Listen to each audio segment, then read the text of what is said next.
Men Diyorov Sanjar, Surxondaryo viloyati Oltinsoy tumani Qoratepa mahallasida istiqomat qilaman. Bundan 1-2 yillar oldin Rossiyada ham sigir sog'adigan mol fermaga ishlaganman.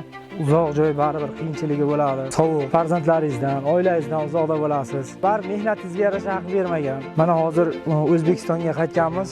Yurtboshimiz tashabbusi bilan, ya'ni imkoniyatlardan foydalangan holda yoshlar platformasi orqali yer olganmiz 30 Mana shu ko'rib turgan joylaringizga karam ekkandi. 90 tonna karam chiqdi. Nasib bo'lsa bu yil ham yaxshi daromad qilib, yaxshi natijalarni ya'ni ko'zlab turibmiz. Pomidorimiz juda ham serhosil lajayn nomli hisoblanadi. Ya'ni 120 kunda pishib yetiladi.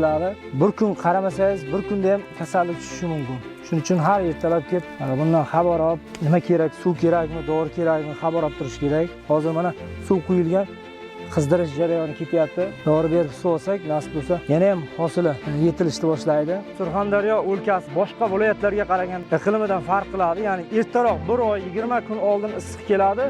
Asosan o'sha issiq kelishidan foydalangan holda biz erta pishar mahsulotlarni ko'proq ekishimiz kerak va xalqimiz dasturxoniga chiqarishimiz kerak. Nasib bo'lsa bu yil daromadimdan mashina olishni rejalashtirganman. Albatta maqsadimizga erishamiz bu orqali.